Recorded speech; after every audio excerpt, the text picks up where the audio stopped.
ꯉꯥꯒꯅꯤ ꯌꯨꯝꯗꯁꯨ ꯈꯥꯎꯏꯗꯤ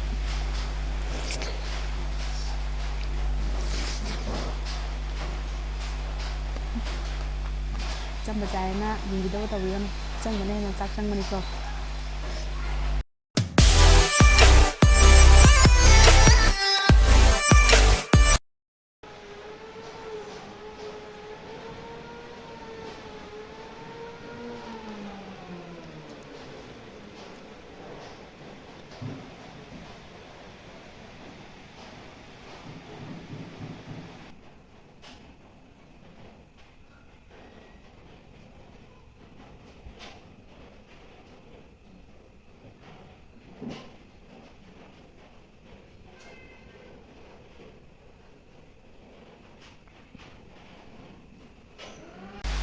Hi everyone,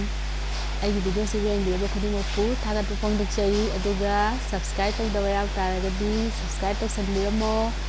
ꯑꯗꯣ ꯉꯁꯤꯒꯤ ꯃꯊꯦꯜꯁꯤꯗꯤ ꯄꯥꯟꯒ ꯁꯣꯏꯕꯨꯝꯒ ꯏꯔꯣꯝꯕꯒ ꯉꯥ ꯑꯇꯥꯎꯕ ꯂꯩꯔꯦ ꯁꯤꯗ ꯆꯝꯐꯨꯠ ꯂꯩꯔꯦ ꯑꯗꯒꯤ ꯀꯣꯠꯅꯕ ꯊꯕꯤꯒ ꯂꯩꯔꯦꯕꯀꯣ ꯑꯗꯣ ꯏꯆꯟꯅꯨꯄꯤ ꯑꯃ ꯌꯥꯝ ꯀꯟꯅ ꯄꯥꯟꯒ ꯁꯣꯏꯕꯨꯝꯒ ꯉꯥ ꯑꯇꯥꯎꯕꯒ ꯇꯧꯔꯒ ꯆꯥꯕꯤꯔꯛꯑꯣ ꯑꯗꯨꯒꯤꯗꯤ ꯆꯥꯗꯣꯏꯅꯦ ꯑꯗꯨꯗꯤ ꯃꯌꯥꯝ ꯆꯥꯕ ꯍꯧꯔꯒꯀꯣ ꯆꯝꯐꯨꯠ ꯍꯥꯟꯅ ꯆꯥꯒꯦ ꯇꯧꯕ ꯆꯝꯐꯨꯠ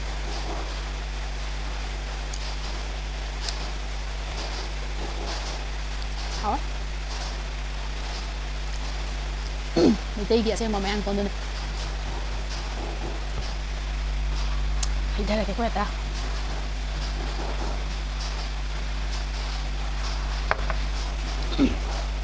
ꯄꯥꯟꯅꯤꯅ ꯈꯨꯠꯇꯗꯤ ꯈꯔ ꯅꯞꯄꯛꯀꯅꯤꯀꯣ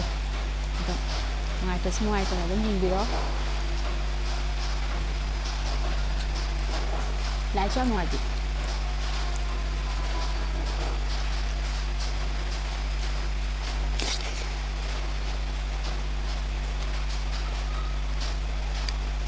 ꯍꯥꯎꯋꯦ ꯍꯥꯏꯗꯤ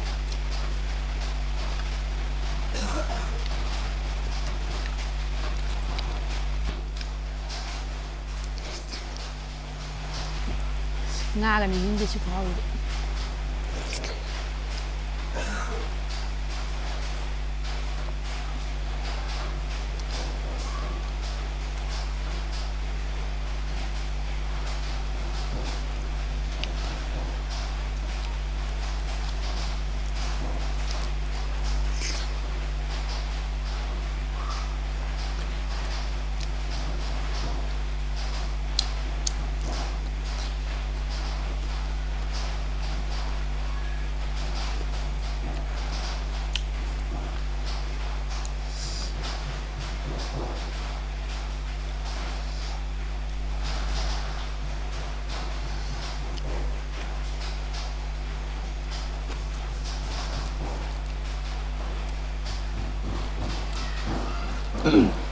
ꯁꯤ ꯏꯔꯣꯝꯕ ꯈꯨꯍꯥꯎꯁꯤꯗꯤ ꯉꯥꯔꯧꯒ ꯅꯤꯡꯁꯤꯡꯗꯦ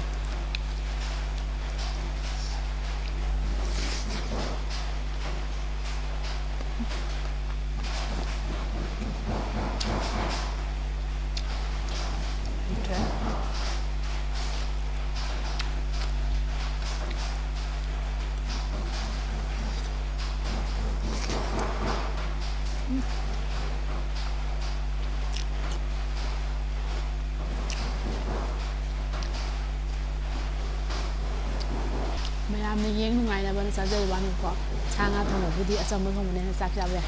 ꯑꯩꯗꯤ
ꯈꯨꯠꯅ ꯑꯗꯨꯝ ꯂꯧꯊꯔꯦꯀꯣ ꯃꯌꯥꯝ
fazendo a hora.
ꯊꯣꯡꯕ ꯊꯥꯛꯄꯒꯤ ꯚꯤꯗꯤꯑꯣꯁꯦ ꯐꯖꯅ ꯑꯗꯨꯝ ꯅꯝꯅꯤꯡꯕꯅꯦ ꯑꯗꯣ ꯅꯝꯕ ꯁꯨꯡꯐꯪ ꯐꯪꯗ꯭ꯔꯦ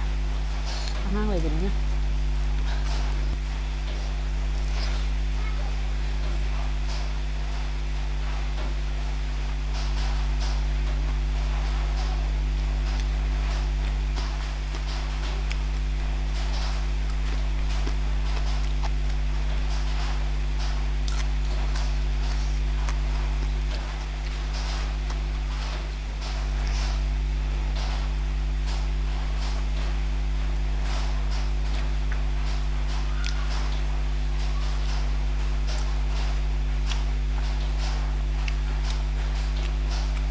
ꯆꯝꯕ ꯆꯥꯏꯅ ꯌꯦꯡꯕꯤꯗꯕ ꯇꯧꯕꯤꯒꯅꯨ ꯆꯪꯕꯅ ꯍꯦꯟꯅ ꯆꯥꯛ ꯆꯪꯕꯅꯤꯀꯣ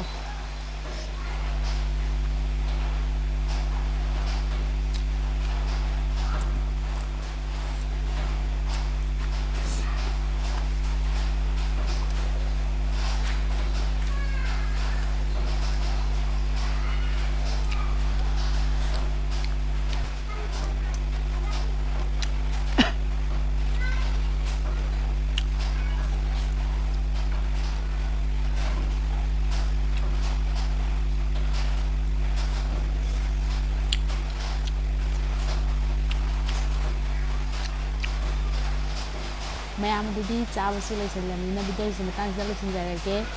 ꯃꯊꯪꯗ ꯀꯔꯤ ꯆꯥꯕ ꯍꯥꯏꯕꯗꯣ ꯀꯃꯦꯟꯇ ꯊꯝꯕꯤꯔꯝꯃꯣ ꯑꯗꯣ ꯃꯌꯥꯝ ꯁꯞꯄꯣꯔꯠ ꯇꯧꯕ ꯀꯥꯎꯕꯤꯒꯅꯨꯀꯣ ꯕꯥꯏ ꯕꯥꯏ